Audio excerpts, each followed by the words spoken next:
Hello students, अब 25वां प्रश्न ले रहा हूँ।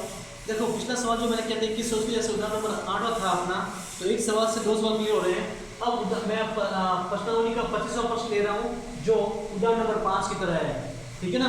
तो एक के साथ दो सवाल क्लियर हो रहे हैं, इसलिए मैं आगे पीछे थोड़ा ले रहा हूँ इनको। तो मैं 25वां प्रश्न लूँगा तो उदाहरण नंबर 5 अपना क्लियर हो जाएगा। ये इंपॉर्टेंट प्रश्न है, अच्छी तरह समझे, बोर्ड में ये आ सकता है, कोई संभावना है इसकी, ठीक है। देखो क्या प्रश्न है, ध्यान सुने। एक राजमार्ग कहते हैं ना अपन, जो नेशनल हाईवे होता है, स्टेट हाईवे, ठीक है ना। तो ये मैंने राजमार्ग बना दिया, कोई एक मैंने पीडी जो है राजमार्ग बना दिया। एक राजमार्ग एक मीनार के नीचे से होकर गुजरता है, तो ये इसके ऊपर मैंने एक मीनार बना दी ए बी, ये मीनार बना दी मैंने ए बी, ठीक है ना। इसके नीचे से होकर गुजर रहा है। एक आदमी मीनार के शिखर से, तो आदमी खड़ा है एक मीनार के शिखर पर, एक आदमी ए मान के मैंने उसको, तो एक आदमी खड़ा है मीनार के शिखर पर। तो जब वो खड़ा होगा तो उसकी आंखें जो है सीधा देखेंगे, एकदम तो लाइन होगी। तो आदमी शिखर से एक कार को अवनमन कोण, एक कार है, ये यहाँ पर समझ लो कार है, ये कार, तो कार को अवनमन कोण 30 डिग्री पर दिखता है। तो आपको पता है इस लाइन के साथ जो कोण बनेगा ये बन जाएगा 30 डिग्री, ठीक है। और अवनमन कोण अवनमन कोण क्या होते हैं, बराबर होते हैं, ठीक है। ध्यान से सुनना नहीं, वह कार एक समान गति से, यानी उसकी स्पीड जो है बिल्कुल एक सरी की है। यहाँ से नहीं कि यहाँ से यहाँ तक पहुँचने में ज़्यादा स्पीड थी फिर कम कर दी, या यहाँ कम थी यहाँ ज़्यादा कर दी, एक समान स्पीड से चल रहा है ट्रैक्टर को। एक कार एक समान गति से नजदीक आ रही है, 6 सेकंड के पश्चात कार का अवनमन कोण 60 डिग्री होता है। अब मान लो यहाँ से यहाँ तक पहुँचने में उसको 6 सेकंड लग गए, तो अब बी से सी तक पहुँचे 6 सेकंड लग गए। अब कार का जो अवनमन कोण होगा वो 60 हो जाता है। इस लाइन के साथ ये जो हो जाएगा वो 60 डिग्री अवनमन कोण होगा, ठीक है ना, ये वाला। तो अवनमन कोण अवनमन कोण आपस में क्या होते हैं, बराबर वापस बन गया ये, ठीक है। तो प्रश्न पूछा है मीनार की कार कितने समय में मीनार के नीचे से गुजर जाएगी। इसका मतलब है कार यहाँ से यहाँ तक 6 सेकंड में पहुंची, अब यहाँ से यहाँ तक पहुंचने में उसको कितना समय लगेगा वो अपन को ज्ञात करना है। यहाँ से यहाँ तक यानी बी सी जो है समय, वो अपन को ज्ञात करना है। सी से बी तक पहुंचने में समय कितना गुजर, ठीक है। तो अब देखो, माना बिंदु सी से डी तक गुजरने में लगा समय, सी से डी तक, सॉरी सी से डी नहीं है, आपने गलती कर दी, मैं इसको सी से बी तक, क्योंकि अपन यहाँ से यहाँ तक तो उसको 6 सेकंड लगे तो पता है आपको, लेकिन यहाँ से यहाँ तक कितना समय गुजरी वो अपन को बताना है। तो सी से डी तक गुजरने में लगा समय बराबर 30 सेकंड मान लिया। समय सी डी तक देखो दिया हुआ है अपन को, यहाँ से यहाँ तक पहुँच रहे उसको 6 सेकंड लगे। अब समय है तो दूरी लेने के लिए अपन को पहले चाल भी माननी पड़ेगी।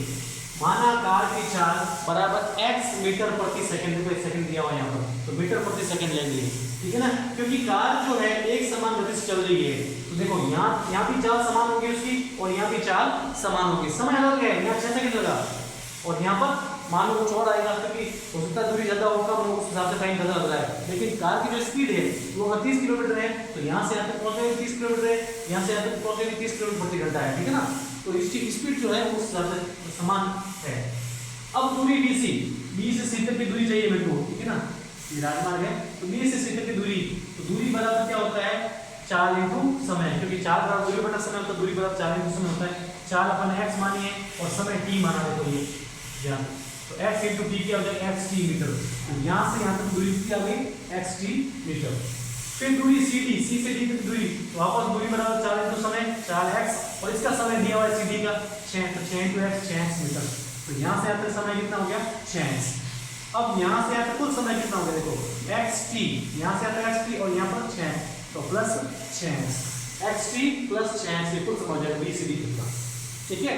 समय क्या, सॉरी दूरी हो जाएगी कुल, ठीक है।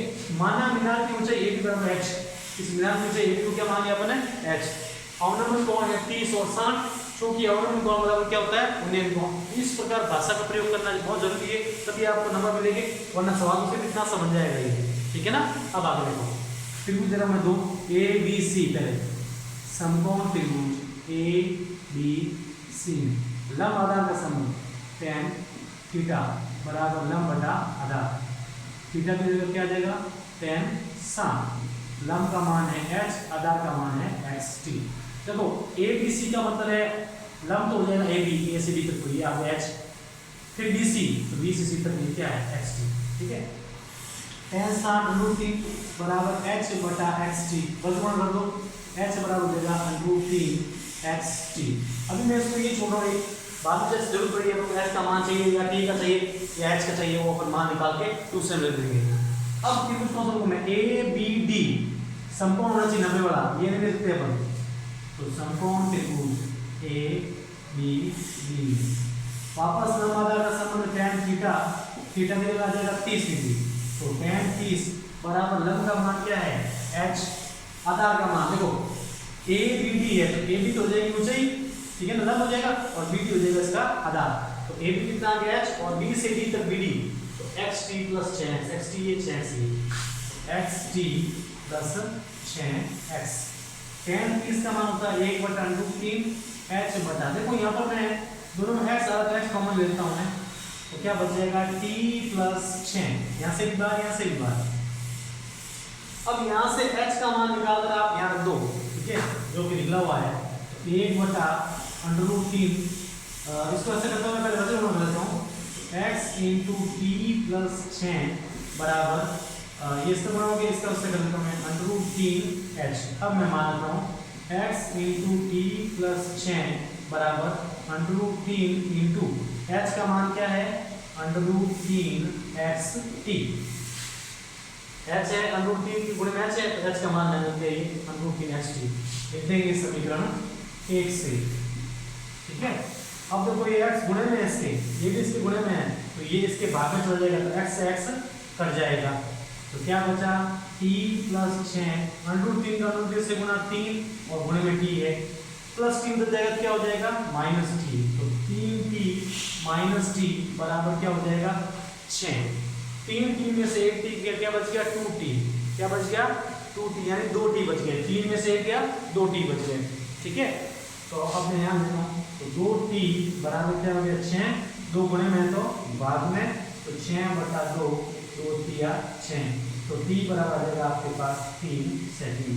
अब t आपने किसको माना था c से b तक, यानी bc तक जो गुजरने में लगा समय t माना था आपने, और ये इसने पूछा है, तो 3 सेकंड लगेंगे। पहले 6 सेकंड लगते, लेकिन अब कितना लगेगा 3, क्योंकि ये दूरी ज्यादा थी ये कम थी, लेकिन स्पीड उसकी समान थी, ठीक है। इसकी सॉल्व करो। ओके स्टूडेंट्स, अच्छा से देखें, ये प्रश्न बहुत ज़्यादा इंपॉर्टेंट है, उससे पहले वाला इंपॉर्टेंट है, लेकिन वो कभी आया नहीं, बड़ा सवाल है, लेकिन इस प्रकार का आ सकता है। उदाहरण ये बताया मैंने आपको, उदाहरण 5 है और ये है। अच्छे तरह से मुझे इसको करें। Okay, thank you.